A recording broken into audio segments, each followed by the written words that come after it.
Wa amma man ja'aka yas'a. Ya wa amma man ja'aka yas'a. Dan adapun orang yang datang kepadamu dengan yas'a, bersegera, ya untuk mendapatkan pengajaran.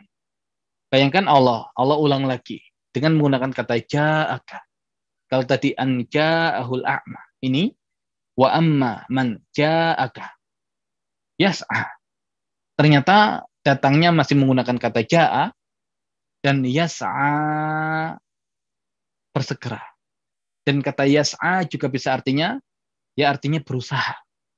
Ya maka jelas tidak bisa dibandingkan. Kalau yang satunya tadi amma man istaghna. Adapun seorang yang merasa tidak butuh, merasa sudah cukup. Allah gunakan istaghna dengan menggunakan fi'il madhi.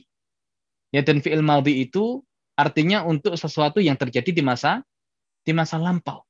Adapun orang yang sudah merasa tidak butuh. Jadi perasaan tidak butuh yang ada pada tokoh-tokoh Mekah itu adalah perasaan tidak butuh yang sudah ada sejak lama. Dan kalau Allah gunakan fi'il madhi, ya biasa untuk menunjukkan tentang sesuatu yang sudah terjadi sejak lama. Atau kemungkinan yang lain, di kemudian hari pun mereka pasti istaghna, pasti. Ya makanya fi'il madhi untuk sesuatu yang belum terjadi itu nanti digunakan untuk sesuatu yang bersifat pasti. Idza waqa'atil waqi'ah, apabila telah terjadi al-waqi'ah, peristiwa yang besar. Sudah terjadi belum? Belum. Tapi pasti akan terjadi. Idza syamsu kuwirat, ketika matahari digulung. Kuwirat, telah digulung. Sudah digulung belum? Belum. Kapan? Nanti. Dan kenapa Allah gunakan fi'il madhi? Untuk menunjukkan kepastian. Nah, maka bagi orang-orang yang sudah bisa hampir dipastikan, mereka bukan orang-orang yang serius dalam belajar, sudah. Jangan kemudian kita mencurahkan perhatian kita pada mereka. Habis waktu kita dan manfaat yang dihadirkan tidak banyak. Ya, tapi kalau seorang yang datang sendirian, ya mungkin punya keterbatasan fisik ataupun yang lain, tapi kalau datangnya itu ya dengan yas'a, dengan bersegera, dengan usaha, maka harusnya orang-orang yang seperti ini yang punya perhatian lebih, ya didahulukan daripada orang-orang yang lain. Wa huwa yakhsha, dan dia sudah punya khasyah, yakhsha. Dikatakan yas'a menggunakan fi'il mudhari'. Berarti sesuatu yang bersifat terus-menerus. Ya jadi seorang yang buta ini yang semangat belajar luar biasa. Ya, datang kepada Muhammad untuk mengambil pelajaran, untuk mentazkiyah dirinya, dan dia pun ketika datang itu yas'a. Ya, berusaha, bersegera, dan itu Allah gambarkan dengan menggunakan fi'il mudhari', artinya semangatnya ini semangat yang terjaga. Ya, semangat yang bersifat terus-menerus. Yas'a, dan ini yang perlu kita pelajari.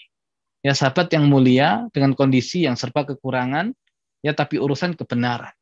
Ya, urusan ilmu tidak mau kemudian menjadi orang-orang yang malas. Tapi harus menjadi orang-orang yang punya semangat tinggi, yang terus mendatangi seorang guru untuk diberikan pengajaran dan untuk disucikan jiwanya. Wa huwa yakhsha, dan dia punya khasyah.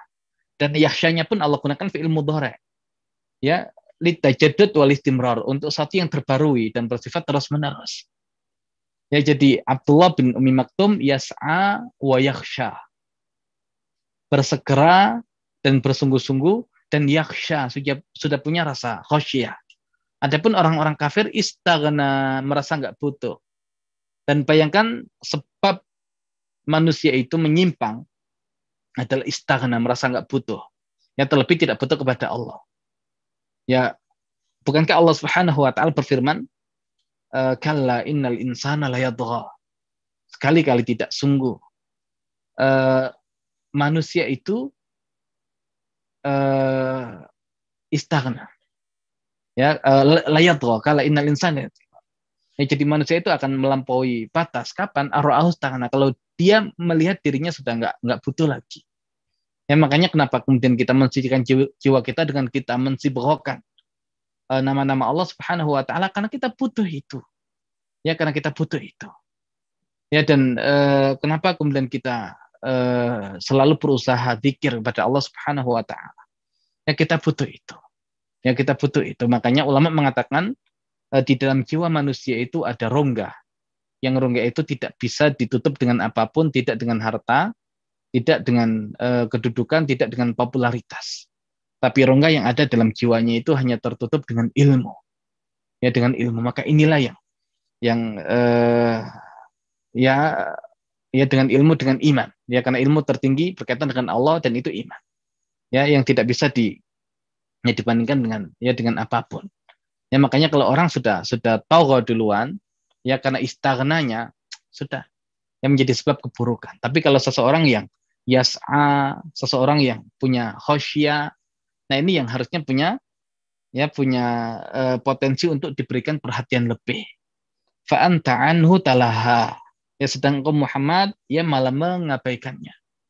Ya, jadi laki-laki surah Abasa ya 1 sampai 10 ini menjadi teguran tersendiri ya dalam tanda kutip bagi Nabi Muhammad Shallallahu Alaihi Wasallam ya, dan laki-laki apa yang Allah turunkan untuk nabinya sebetulnya pelajarannya adalah untuk kita ya. Jadi memang ada fase dalam membangun sebuah peradaban, itu fokus pada potensi-potensi dan pribadi-pribadi yang punya semangat untuk belajar ya. Ada kalanya itu yang menjadi prioritas ya. Makanya kalau surat Abasa yang secara urutan dia turun di urutan yang ke-24. Artinya masih awal sekali. Yang masih awal sekali. Dari dakwah Nabi Muhammad Shallallahu Alaihi Wasallam, artinya dibutuhkan orang-orang yang nanti menjadi orang-orang yang siap memikul beban berat untuk membangkitkan kebangkitan Islam. Ya, maka yang dicari bukan para tokoh yang mereka itu tidak siap untuk berjuang, ya tidak ada kebangkitan dengan cara seperti itu. Ya, makanya nanti memang ada fase di mana yang dicari Nabi adalah para tokoh, karena diharapkan ya ada wilayah-wilayah yang di situ siap ya konsep Islam itu untuk dijalankan. Ya, artinya kalau mendakwahi para pemimpin itu ternyata di kemudian hari ada fase yang memang itu waktunya, ya berarti laki-laki Nabi tidak salah sejak awal. Ya, tapi Allah ingin mengatakan tidak dibandingkan dengan ya seorang yang punya semangat luar biasa seperti Abdullah bin Umi Maktum, dan tidak sekarang waktunya Muhammad, tidak sekarang. Ya, makanya kalau kita mengkaji sirah nabawiyah di awal dakwah Islam itu fokus Nabi ya kepada orang-orang yang punya semangat luar biasa dan kesungguhan dalam belajar. Inilah ya batu bata peradaban Islam. Ya, makanya yang dicari oleh Nabi di awal dakwah Islam adalah orang-orang yang punya potensi kebaikan di kemudian hari. Orang-orang yang punya jiwa pembelajar. Ya, karena wahyu pertama adalah Iqra, bacalah, maka mustahil kita mengembalikan kebangkitan Islam ya kalau di antara kita tidak semangat membaca, ya tidak semangat bertalabul ilm. Ya, dan ya kita di Al-Fatih ya dengan kutab dan semua yang ada di bawahnya. Ya bersyukur, ya berharap agar Allah Subhanahu wa taala menjadikan kita adalah generasi awal yang punya andil ya dalam menghadirkan kebesaran Islam. Ya, namun syaratnya ya adalah kita menjadi orang-orang yang punya semangat seperti semangatnya Abdullah bin Umi Maktum. Ya, Abdullah bin Umi Maktum. Ya, dengan semua keterbatasannya tidak menghalangi beliau untuk datang kepada Nabi. Ya, sampai Allah gambarkan ja'ah. Dan memang datangnya tidak untuk kepentingan yang lain. Memang datang untuk duduk bertemu Nabi, belajar kepada Nabi. Nah, generasi seperti inilah yang berhak punya kesempatan khusus yang mendapatkan perhatian dari seorang guru yang dalam hal ini adalah Nabi Muhammad Shallallahu Alaihi Wasallam. Adapun para pemuka itu ya kalau mereka itu dijadikan sebagai batu bata awal ya peradaban Islam, yang ada adalah semangat transaksi. Apa yang bisa Islam berikan untuk kita?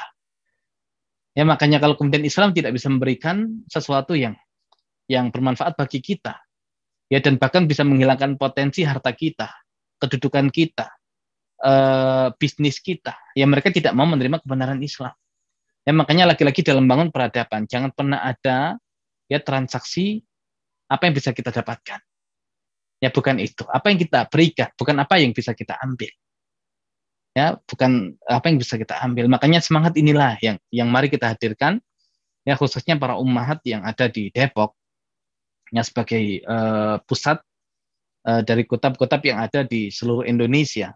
Ya, tunjukkan Ya bahwasanya antuna semua adalah orang-orang yang punya semangat seperti Abdullah bin Umi Maktum, ya sehingga kalianlah yang kemudian ya punya hak untuk diberikan perhatian lebih, ya diberikan pengajaran secara khusus.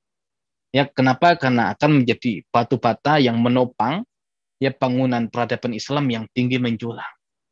Ya bukan orang-orang yang kemudian transaksional. Apa yang bisa kita dapatkan kalau kita ya bergabung dengan Al-Fatih ini? Ya tidak semangat seperti itu yang dimunculkan. Ya inilah yang menjadi fokus Nabi. Ya mencari orang-orang yang punya semangat yang luar biasa. Makanya ketika potensi itu tidak dimanfaatkan oleh Nabi, ya Allah Subhanahu wa taala tegur beliau, Allah Subhanahu wa taala luruskan beliau, ini loh yang harus kamu fokusi, ya bukan yang lain dulu. Bukan orang-orang yang punya kedudukan, bukan orang-orang yang berharta, bukan orang-orang yang kemudian memang punya potensi kebaikan setelahnya, nanti yang demikian itu nanti. Ya ada waktunya. Ya makanya kalau kita lihat kapan fase peralihan itu terjadi.